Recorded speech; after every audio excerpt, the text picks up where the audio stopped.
The true difference between poverty and wealth is not only in bank balance, but in the way each person sees life and makes everyday decisions. It is not fate that keeps someone poor, nor the luck that enriches others. It all starts in the mind.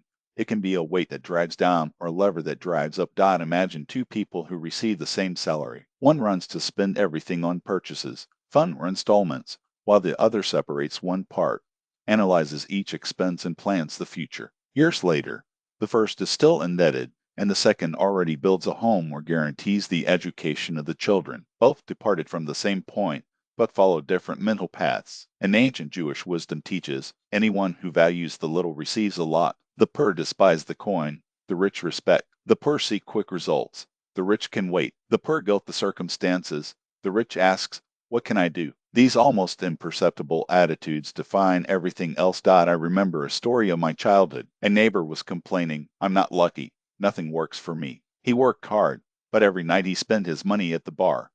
Another neighbor, with the same salary, wrote down each spending on a notebook. Years later, the first one still complained about life, while the second had a workshop of his own and employed other people. One built poverty, the other prosperity. Modern studies explain this phenomenon. Our brain is programmed to seek immediate rewards. We opted for today's pleasure in exchange for tomorrow, a trap that imprisons many in poverty. The rich people think differently. They see beyond the present. They know how to wait and build their trajectory with small but consistent steps. The question is not how much you have now, but that mentality guides your choices. Money comes and goes, but the way of thinking remains. If it is poor, no fortune will last. The first reason why many remain in poverty is the lack of control. The money arrives and disappears without a trail. Those who live like this do not record spending, acts on impulse. I've seen people say, why write it down? Money disappears anyway, and in fact sums along with the chance to grow. When they borrow, they don't even know how much they should. The result is always the same, empty pocket and endless lamentations. The second reason is the obsession with appearances. Many poor people spend on what they cannot pay just to look rich. I met people who got into debt by a mobile phone or branded clothes, seeking status. In a short time, objects lose value, but debts are. The rich, on the other hand, invest in things that remain, knowledge, skills, business. The difference is between opinion and being. The third reason is the habit of blaming others. Those who live complaining about the government, the boss, or the crisis gives their power to external forces. I saw a man who repeated, nothing will work out, everything is against us. Beside him, another said, if not me, then who? The first remained poor. The second built a business because it turned energy into action, not complaints. The fourth reason is the fear of starting over. Many cling to them, even if it destroys them. They fear losing the minimum and therefore never reach the maximum. I met someone who lost everything 3 times, but always started from scratch. He said, nothing is not an end, it is an opportunity to do better. Today, he is a respected entrepreneur. These mental standards, not lack of money, keep people stuck with poverty. Now, let's see why the rich are getting richer. Its strength is not an inheritance or luck, but how they think and act daily. First, they value the little one. They control each penny because they know that great fortunes are born from small economies. An old Jewish wise used to say, if you don't know how to honor the currency, don't complain about not seeing the real. His expenses notebook seemed simple. He wrote to the price of bread, but it was that habit that led him to have a workshop and then a prosperous business. Second, they postpone the bonus. They understand that immediate pleasure can ruin the future. An acquaintance received a high amount and, instead of buying a car, invested in a project. Years later, he had a fleet of vehicles working for him. The poor live today, the rich build tomorrow. Third, they see opportunities where others see obstacles. In times of crisis, while many say all over, the rich ask, where's the chance?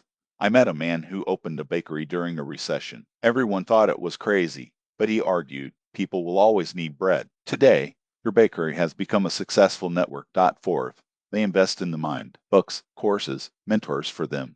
This is not spent, it is applications that yield dividends. I saw a young man who, instead of buying a new cell phone, used the money to learn a craft. Years later, he was a master wanted by customers from all over the region. His knowledge gave him what no object could offer. There is yet another crucial difference. The rich manage their focus.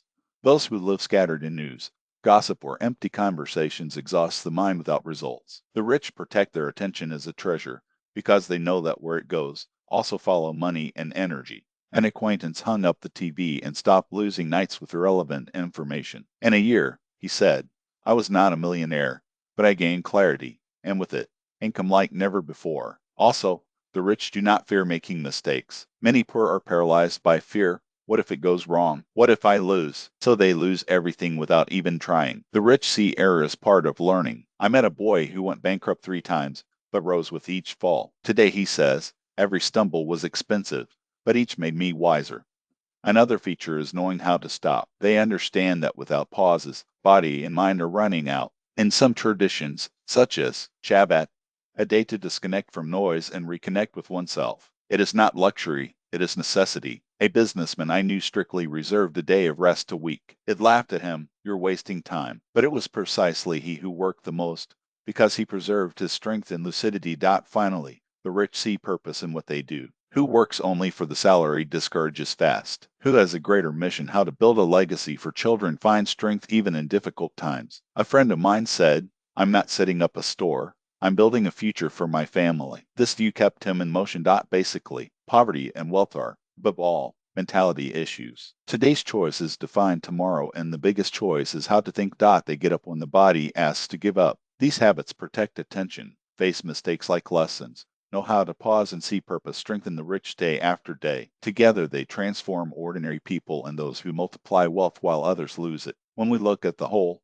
it is clear poverty and wealth are not just numbers in the account. They are patterns of thought. The poor remain poor because they live without control. They run after appearances, complain, fear, and cling to the past. The rich enrich because they value the little one. They know how to wait, seek opportunities, constantly learn, and protect their focus. I saw it closely. 2 brothers, same creation. One repeated, I want everything now, and spent every penny. The other said, I'll wait and join. Years later, the former sank in debt. The second built a house and helped others. It was no luck. It was a mindset. Modern studies explain our brain seeks easy and fast, but the rich break this instinct. They cultivate patience, discipline, and responsibility, and this makes them capable of multiplying while others waste. What to do today? 1. Start writing down, even the smallest expense. Record. 2. Ask yourself, what can I keep, even if it's little. 3. Eliminate a source of noise. Use this time for something that brings you closer to the goal. 4. Find a purpose. Take a step, however small, toward him. Remember, poverty is a habit. Wealth. 2. The difference is which you feed daily. You are not weak, you just forgot the power of discipline and meaning. Recover it. There is another fundamental truth. The poor live by the rules of others. They let banks dictate how to spend.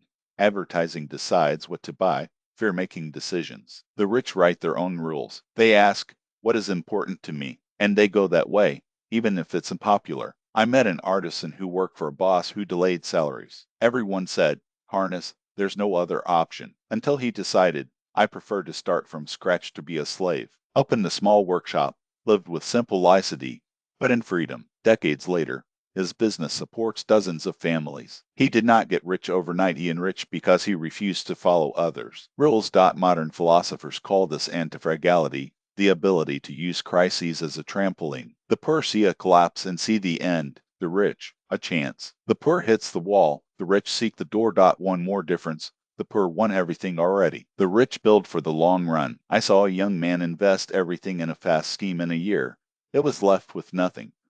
Another bought land and said, This is for my children. They laughed at him. You will never see a return. 20 years later, that land was worth more than gold. He enriched because he thought of generations, not days. Thus the world works.